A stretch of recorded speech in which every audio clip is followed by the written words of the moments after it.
प्रसार करते हैं स्तंभ के रूप में, सदैव तत्पर रहते हैं सामाजिक कार्य में। ऐसे महाराज जी का सम्मान करते हुए हमारे राष्ट्रीय अध्यक्ष श्रीमद नारायण जी महाराज, मुख्य निदेशक श्री महामंडलेश्वर विद्यागिरी जी महाराज, कोषाध्यक्ष धीरपुरी महाराज, संगठन महामंत्री श्री महामंडलेश्वर कंचनगिरी जी महाराज, धर्मदेव जी महाराज का विशेष रूप से महाराज जी का हम लोग दिल्ली संत महामंडल हम लोग के लिए सौभाग्य है कि पूरा विश्व के अंदर में महाराज जी ने जो वैदिक सनातन धर्म के लिए जो वेदों के लिए कार्य किया है और बहुत से देशों में जाके वैदिकों को पहुँचाया है। तो महाराज जी का हम लोग के लिए बहुत गर्व का विषय है कि महामंडलेश्वर हमारे धर्मदेव जी महाराज जो कि हमेशा से हम लोग के लिए प्रेरणादायक है और हमारे मुख्य संरक्षक के रूप में महाराज जी का जो स्थान है दिल्ली संत मंडल का, तो हम लोग आज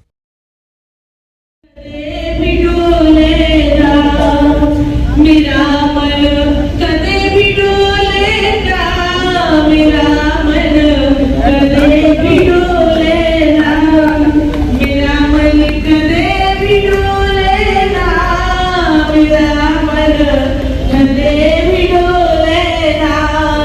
ऐसी कर कृपा गुरुदेव, मेरा मन कदे भी डोलेगा।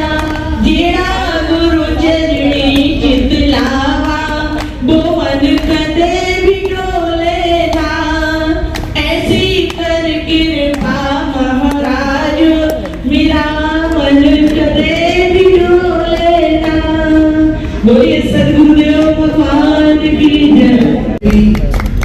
ऐसा लगता है कि कोई संत किसी कारणवश कोई उस पर असुविधा है, दुविधा है, तो अपने आप को सिपाही मान करके उसकी तत्काल सहायता करें और ये सूचना दिल्ली संत मंडल के पदाधिकारियों को दें जिससे कि उसको और विशेष सुविधाएं हम लोग प्रदान कर सकें। जैसा कि अभी यहाँ पे बताया गया है कि एक सबको प्रांतीय अध्यक्ष यहाँ पे बनाया जाएगा, इसके साथ साथ एक ऐसी भी टीम बनाई जाए जैसे पुलिस में होती है 100 नंबर डायल किया और तत्काल सेवा, ऐसी भी एक हमारी टीम हो जो किसी को कहीं पे भी कोई किसी प्रकार की भी असुविधा आती है तो वो 5 संतों की टीम, युवा संतों की, वहां तत्काल पहुंच जाए और सामने वाले को ये पता लग जाए कि ये संत अपने आप में पूर्ण सक्षम है। तो हम लोग अपने मिशन में, अपने कार्य में हम लोग को पूर्ण कामयाबी मिलेगी। दूसरा विषय है कि अर्थ के बिना सब व्यर्थ है, ये कड़वी सच्चाई है, इसको सबको मानना पड़ेगा। हम लोग त्याग से परिवार छोड़ करके संन्यास में आ गए, परंतु आश्रम चलाने के लिए हमको अर्थ चाहिए। किसी प्रकार किसी संगठन को जब हम लोग चलाते हैं तो अर्थ चाहिए। तो इसलिए जिसकी जो सामर्थ्य है, ऐसा नहीं कि कोई किसी को बराबर, जिसकी जो सामर्थ्य है वो एक बार एक ऐसा कार्यक्रम रखा जाए कि उसमें आकर के वो अपना योगदान दे, जिससे कि संत मंडल के अंदर यदि अर्थ बढ़ेगा तो संत मंडल और संतों की रक्षा भी करेगा और संतों के साथ कार्य करता रहेगा। दूसरा विषय है भगवान श्री राम का। तो भगवान श्री राम तो सबके हैं, उसमें किसी को निमंत्रण आया है या किसी को निमंत्रण नहीं आया है, ये विषय बहुत महत्वपूर्ण नहीं है। विषय ये है कि हम लोगों ने जो साधना करके भगवान के लिए प्रेरणा और भगवान के लिए जो कार्य किया उसमें हम सब लोगों को कामयाबी आपको मिल गई। तो अभी संघ के द्वारा, विश्व हिंदू परिषद के द्वारा सबको निमंत्रण दिया जा रहा है और दिया जाएगा। और अभी चावल के माध्यम से घर घर जाके और आश्रम जाकर के तो चावल सबको दिए जाएंगे कि जिससे कि आप लोगों को ये ना लगे कि हमको निमंत्रण नहीं आया। निमंत्रण सबको आएगा और सबको निमंत्रण आया हुआ है। जो उस समय जा सके बहुत अच्छी बात है, जो अगर उस समय ना जा सके तो बाद में आप लोग जाएं।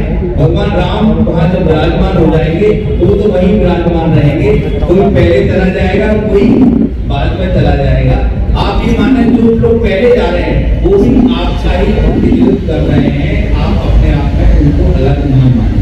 अब जाने की बात ये आती है कि अभी तक हम लोग हैं, अब हम लोगों को लगता है कि कैसे वहां जाएंगे, कितनी भीड़ होगी, तो फिर भी हम लोगों की मजबूरी है कि जाना, तो हम लोग आपका ही प्रतिनिधित्व कर रहे हैं। आप हमारी सेना है, तो सेना का कोई सेनापति जब कहीं चला जाता है तो वो पूरा सेना मान लेती है कि हम लोग ही हैं। तो हम सब आपका प्रतिनिधित्व कर रहे हैं। जो जा सके उनका बहुत स्वागत है और जो नहीं जा सके वो आगे। संस्था के द्वारा हमने हेल्थ शिविर देखे हैं, उस संस्था के द्वारा हमने कन्या विवाह होते हुए देखे हैं, उस संस्था के द्वारा हमने गरीब बच्चों का एजुकेशन करते हुए देखा है। तो दिल्ली संत महामंडल का केवल संतों के लिए नहीं अपितु हम जिनसे लेते हैं उनको भी दे। ये हमारा नियम नहीं, ये प्रकृति का नियम है, लेना और देना। जब हम पृथ्वी पर हवन करते हैं तो वो मनुष्य का दूध बनकर देवताओं तक जाता है और वो बताता है कि पृथ्वी पर ये सब मिलकर के एक यज्ञ कर रहे हैं आपको सोमरस का पान कराने। जब प्रकृति लेने और देने का कार्य करती है तो साधु भी लेने और देने का कार्य करे। ये संत महामंडल केवल संतों तक रह करके सीमित ना हो, इसका कार्य क्षेत्र गृहस्थों तक भी जाकर पहुंचे, ऐसा मैं सोचती हूँ और अपनी वाणी को राम देती हूँ। मुझसे कोई त्रुटि हो तो मुझे क्षमा कीजिएगा। हरिओम ओम। हमारी बहन ने जो विचार प्रकट किया है, इनके गुरु जी का जब भी कोई स्थिति आया, कहीं कोई बात आई तो हमारे संत जो है दिल्ली संत मंडल हमेशा लिए इनके लिए तैयार रहता है। और अभी एक महात्मा ने कुछ हमारे लिए प्रार्थना किया कि बहुत बीमार हूँ, मेरे पास व्यवस्था नहीं है, तो हमारे पास एप्लीकेशन आई तो तुरंत अपने उसके लिए कुछ धन की व्यवस्था किया। तो हमारे पास जो भी अपने हमारे नोटिस में आता है तो हम लोग तुरंत जो है उसमें नोटिस को लेकर कार्रवाई करते हैं। और हमारा प्रयास है कि हम सभी जो हमारी पुरानी परंपरा है उनका भी हम निर्वाह करें, कि दक्षिणा देना ये तो हमारी पुरानी परंपरा है। आपने चाहे दिया नहीं दिया वो कोई ऐसे विषय नहीं है, परंतु ऐसा है कभी कभी ऐसा हो जाता है, कोई बात नहीं।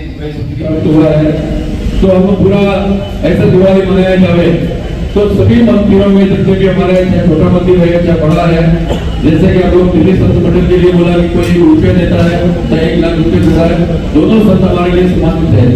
तो इस दृष्टि से हमें जो है सभी मंदिरों में आपको 11, 21 मैं कहता हूँ कि 1.25 लाख तक दिए जा सकते हैं, जो जितनी क्षमता है। जैसे सभी जगह दिए और एलईडी लगा के बड़ा जो दिल्ली में कार्यक्रम हो रहा है सीधा उसका लाइव जो है मंदिरों में होना चाहिए। और भगत लोगों को भी आप निवेदन करेंगे, भगत लोगों को सहयोग करेंगे।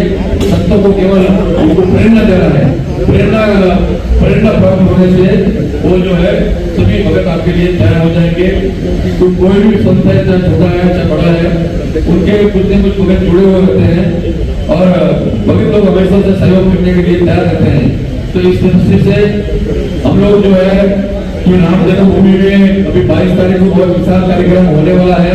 उसको मान लीजिए किसी को निमंत्रण आया है, बहुत से संतों को नहीं आया है, तो इसमें शिरकत करने का विषय नहीं है, सोचने का विषय नहीं है। यह हमारे लिए सब सौभाग्य है कि संतों के प्रयास से जितना हमारे गुरु लोग करने के अंदर पीढ़ी दर पीढ़ी हमारे घर में गुरु मूर्ति हो गए, निरंतर प्रयास से जो है राम जन्मभूमि मुक्त हुआ और भव्य मंदिर बन रहा है। तो ये हम सबके संतों के लिए सौभाग्य है।